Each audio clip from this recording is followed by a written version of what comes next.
Hello. Hmm.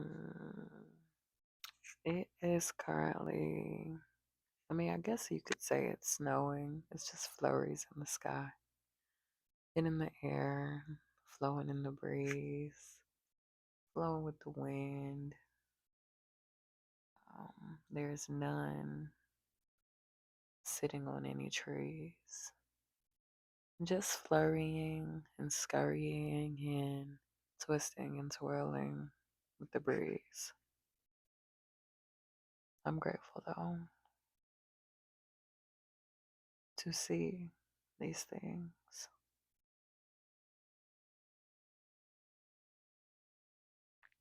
Hi. This is an ancestor message, and it came in with a lot of channels, and I didn't write anything down because um, it wasn't something I was consenting to. Um, Truly. Uh, I did my normal routine. I went and smoked, made my tea, and I started doing my pages, my morning pages. And usually, hold on, I'm gonna grab my tea. In that, um, you know, it's just me in singular conversation with whatever it is on my mind and present in my day. And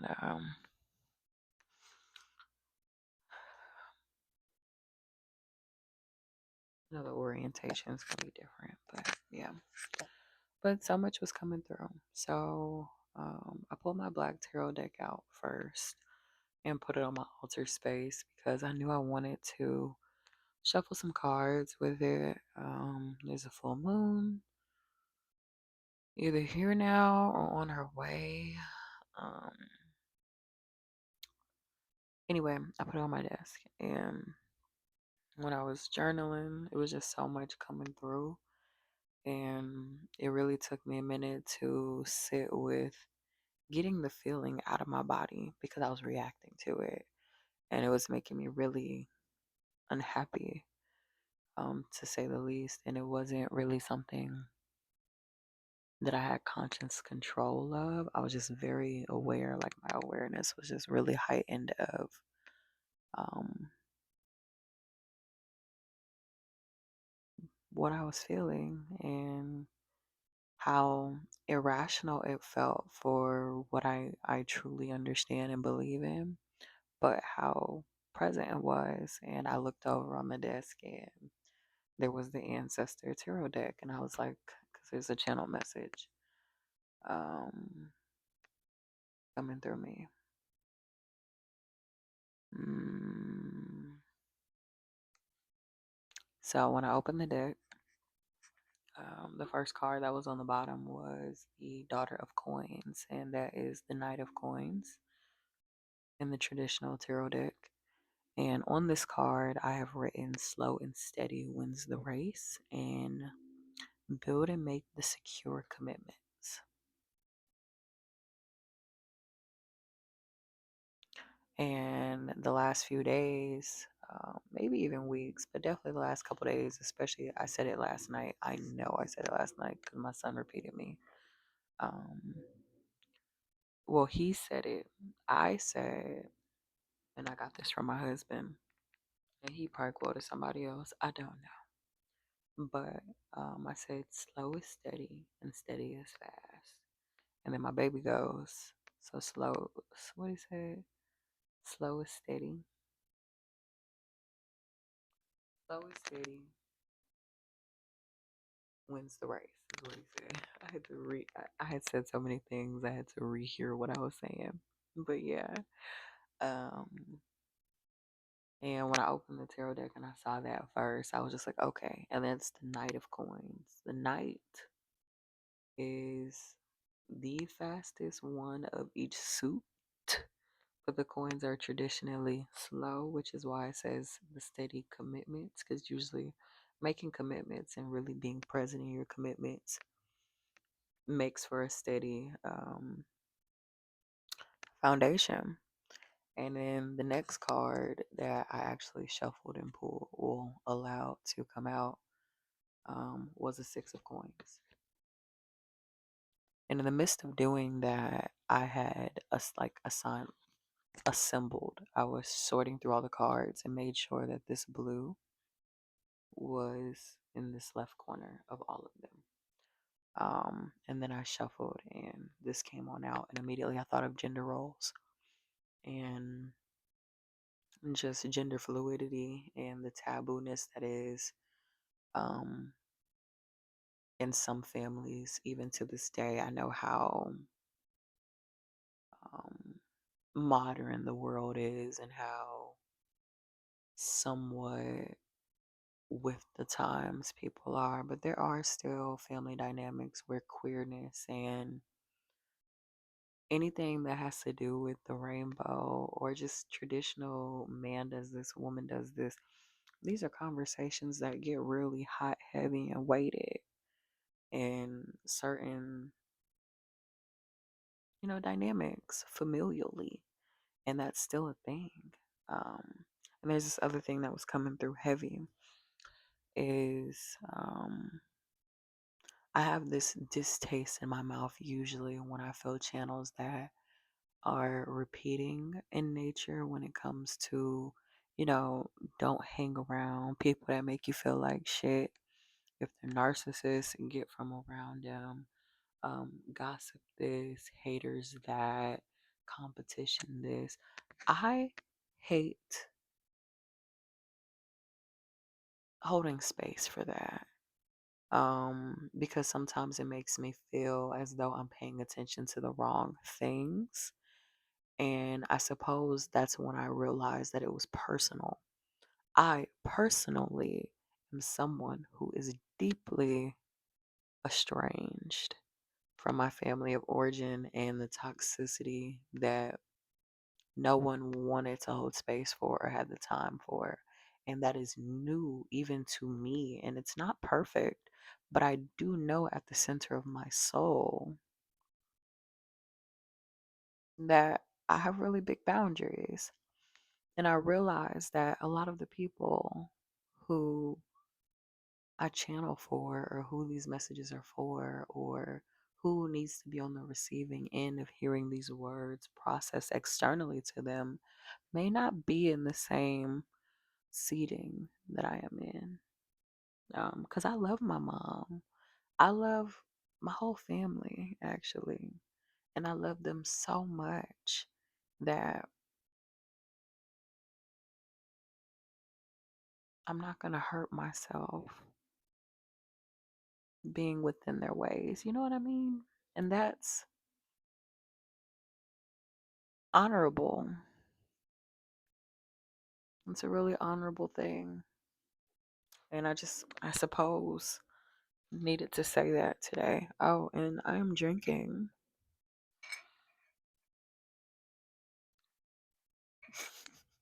It is hibiscus tea, but it's mostly green tea, and then I dropped some hibiscus flowers in it. I got some hibiscus flowers, and they're kind of big, and they change the vibe. And I love the way hibiscus, I love the tartness of hibiscus. Um, yeah, it's just tart and fruity. And every time I drink it, it makes me think of like, would I make gummies out of this? I feel like I could make some gummies out of this with some agar, some hibiscus, some fruit juice. Oh, maybe even some chamomile. Go ahead and write that down. Maybe you need to make that and then tell me how it went. Maybe you make gummies, for your babies. Maybe you make fruit snacks for your children. I love that kind of stuff. Um, yeah. That's really a big part of the whole message, I suppose. But I didn't go into gender roles and identity, and also just making those commitments and foundations. And this is the Black Tarot deck. So I wanted to really talk about something that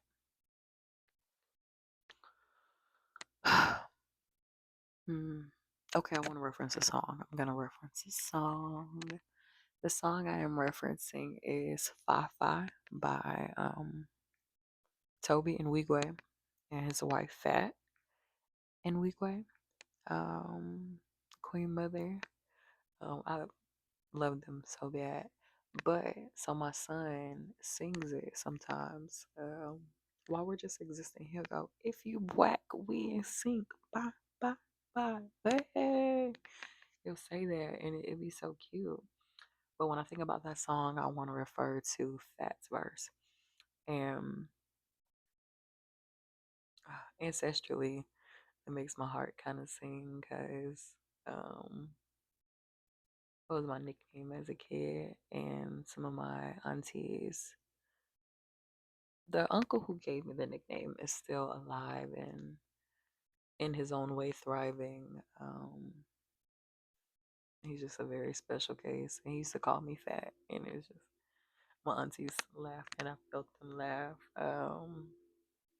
Just at the reference, and especially with me holding space for ancestor message, because there is something I have noticed is that I as a person, and maybe this resonates for you too, am sitting with a lot of learning to trust myself and surprise myself. So yeah. Anyway, Auntie's laughing and let's get back to the music. So Fat says, um,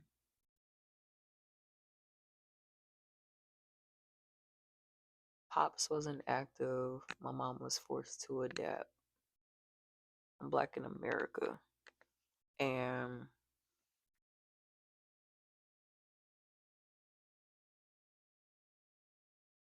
I'm just gonna put that right there for a second. Just being black in America and just so much adaptability, just being wrapped up in that singular identity.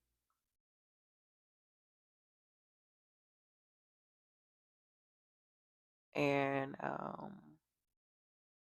one thing I don't like to participate in is only, I guess, in reference to conversations where I know that I can change or I can be better in um, comparing myself to other Americans, in a sense, or talking about other Americans. I don't know where that came through, but it's just like, I guess I don't find identity, like home identity, in conversation about American. I can't take away that I am American, but I don't find identity in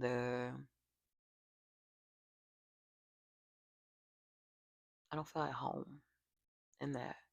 And a lot of that comes from, I feel as though labeling things that we do have to sort through, kind of makes us complacent and it pauses us, it seems. And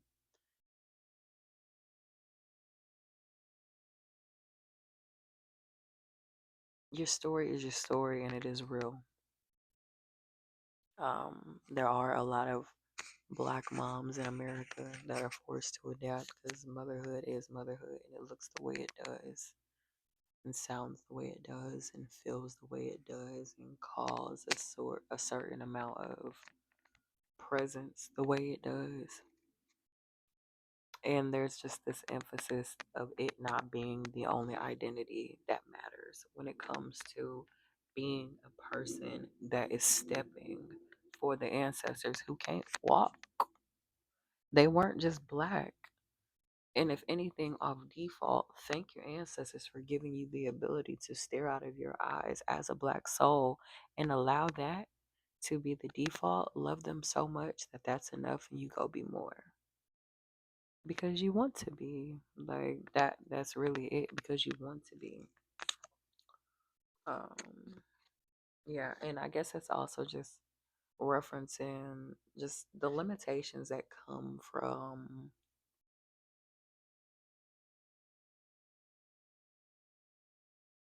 limiting oneself. I don't know. I'm gonna pull maybe like two more cards. And See what else comes through. I would love to keep the conversation going. It may come out splotchy. Um, I am allowing the channel to sift through me and come out of my own translation of life and experiences and vision and thoughts and things I think about. And a conversation is a conversation because there are multiple thoughts involved. So, like I said, keep the conversation going in the comments. Let's keep it going. Let's talk more. I'm gonna pull this card on top and then I'm gonna shuffle for more. Shuffle for one more.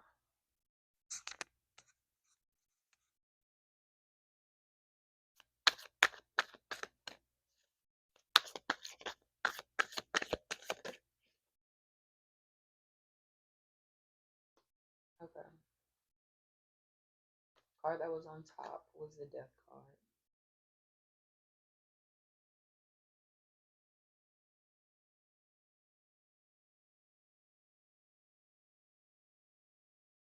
What fell to the ground, facing all of these cards, so it fell in reverse to me.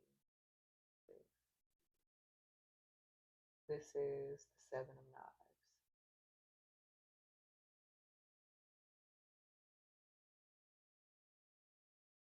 See that? I guess they all have that box actually, like gold trimming.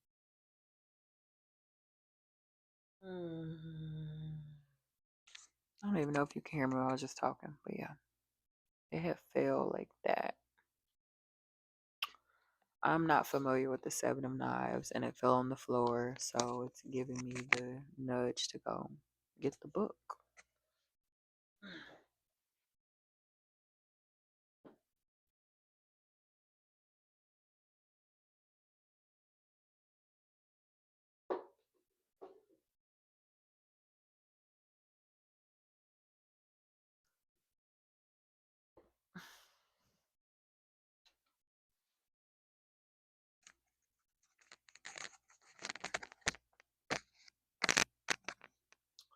So I'm gonna look in the book now and see what is here for the Seven of Knives.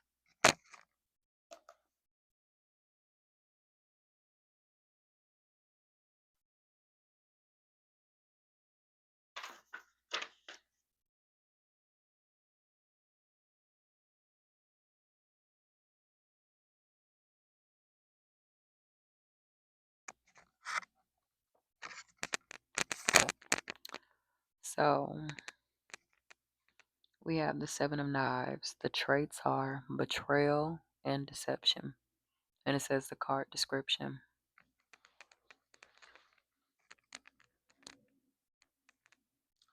A man stands ready to fight. Depending on interpretation, he could be either attacking or defending. This card warns of attackers acting from a lack of conscience and making decisions that take advantage of others. Are you attacking or defending? If you are the attacker using manipulative behaviors to get ahead or gain the upper hand, this is your reminder that there are other, less harmful ways to attain what you would like or to accomplish what you need. If you are the defender, keep your eyes and ears to the ground and pay close attention to whom you are keeping close company. This card shines a light on dishonesty that is afoot, suggesting that you ensure that you and those around you are operating from a place of truth and honesty. In yin, in yang, it would look like sincere apologies, coming clean, and turning over a new leaf, reparations. And in yin, it looks like lack of consciousness, moral compass has been swayed, leading to unethical behavior, imposter syndrome, hidden agendas, shameful secrets, and conspiracies. Aligning this energy is create an anchor, align with your core values. And this goes to what I was saying about family estrangement and just family dynamics and um, sometimes you have to shed out of those identities of who you were as a child and your upbringing and just ancestrally what was in the soil and clear it back. Um, and, make the commitments. Make the commitments for the life that you are currently building. And for my collective, we are in this state of building family life, of rebuilding our home life, of building what it means to be safe at home, brick by brick. And that's what the Six of Coins gives me. Because if you look, they're doing this baby's hair, there's a baby on his chest, and yeah, that makes me want to read what the cards say. But yeah, and a lot of the times when it comes to stuff like that, you do have to break those to achieve a family life like this one. This is the total opposite of what I was saying when it comes to being black in America. This guy, and this is, I guess, stereotypically, or this is individual life. I'm just talking about it directly. Damn it. Um, there are a lot of dynamics where the father is just not there. The masculine role just isn't there in that way. And when it comes to the opposite of that, there's a whole opposite. The polarity of it is he is there. Is that you are building a strong foundation based on mutual love and partnership and trust and deep alignment. And for me personally, where I came from and where I was going were the polarity of one another. And when that is the case, there's a need for pausing, I suppose, and allowing it to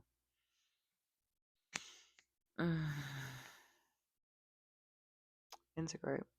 Like I said, it's not perfect when you're estranged from family or when you go from being more sharing to more private.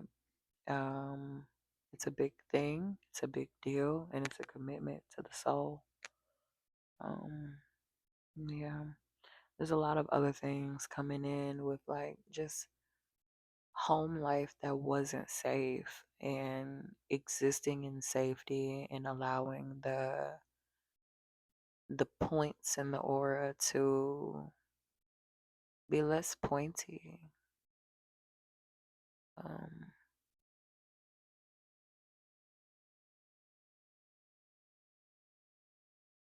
there's no hurt here. You are safe. Like, little me. Why don't you take this moment and just hold yourself, close your eyes. Envision that you are holding at the core of you, at the center of you, um, little you. I want you to envision a moment where you were your little self and you were just doing something very childishly. In this picture on the death card, there's a baby watering garden beds. Um, that makes me think of inner child healing, which we as a collective of people who identify as being black and brown deserve the ability to honor our inner childs with so much love and so much space to do simple, slow things. Because the thing about for me, having had a volatile home life was there wasn't a lot of space for children to be children when mental health of the adults were making their aura so pointy. You know, yeah. Um,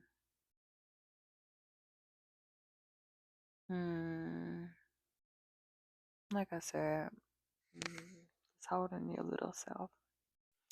It's okay, little me. All the warmth that's in my body, I have radiating out of me, going down both of my arms, and I am wrapping you and me up in the biggest hug with all of that love.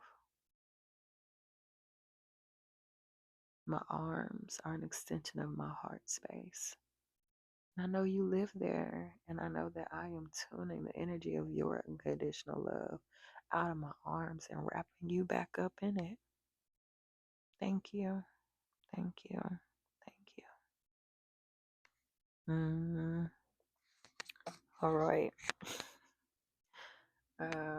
I don't feel like there's descriptions needed for these cards, but if you would like descriptions for these cards, I will include it in the Substack below and include this reading over on Substack for a written transmission. So if you're into that, go ahead on over there.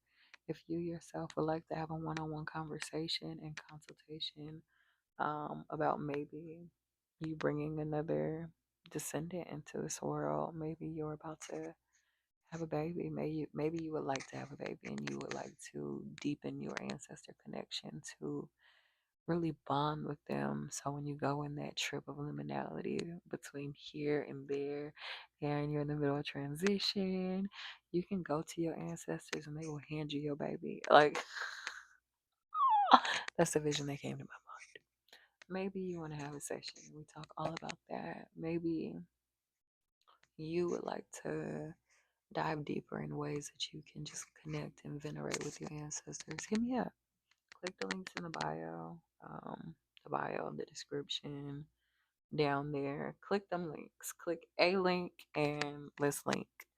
All right. I'm gonna pull an oracle card before we get to part to here. I hope you can still hear me okay. With the way it is, it looks like you can.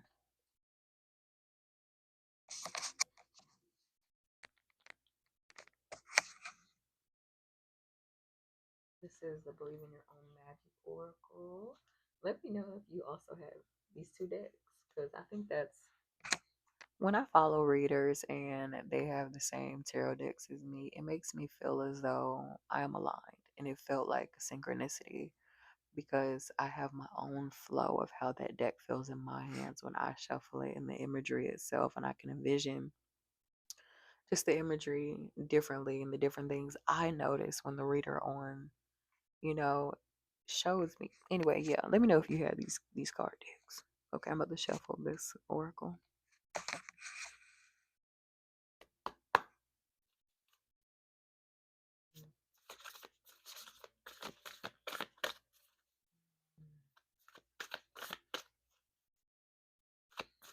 Hmm.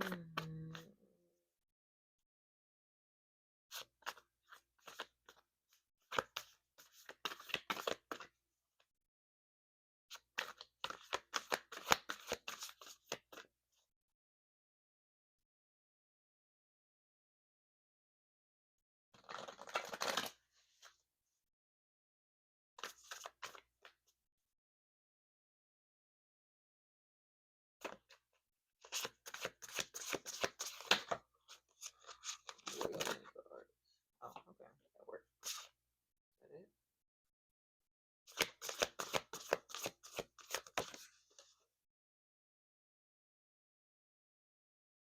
Someone's give me like four more. Okay. No, it was two more. So I got two initially and then two more. So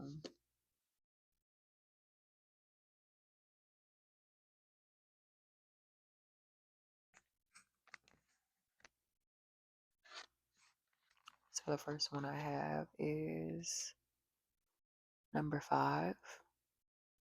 You can manifest your every wish. And this is stars.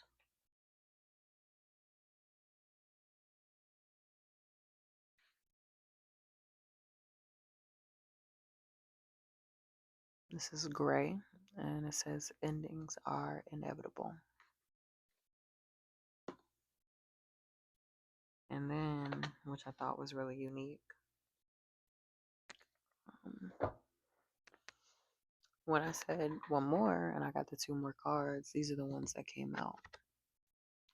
And the reason why I say I feel like they're unique because it's as if I'm seeing the same woman or the same.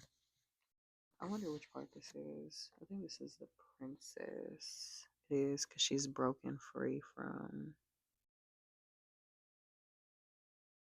the castle. She's flying. And it says wings. You never needed those wings to fly.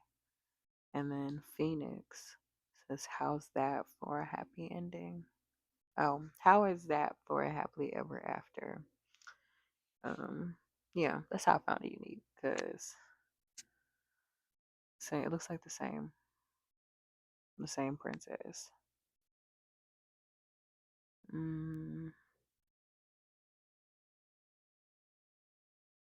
I keep hearing or seeing on threads, don't give up your whimsy. Do not lose your whimsy. Be magical, be mystical. And that's a big aspect of this oracle deck right here. Believe in your own magic. You are inherently magical because you exist. And that just is. Um, yeah. That is the conclusion of this message. So to tie it all together is breaking generational curses is an everyday mundane experience and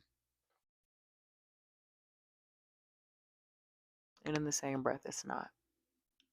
It's genetically altering and it's big and it's impactful and it means a lot to you, to the airs that you are going to breathe into this world, the the lives that lived before yours flourished. Um, yeah. And my TT always says, hug the baby. So I'm just going to put that out there. Maybe that's a sign for you, but hug the baby and hug them babies and let them babies hug you back because they're the closest to your ancestors of anything.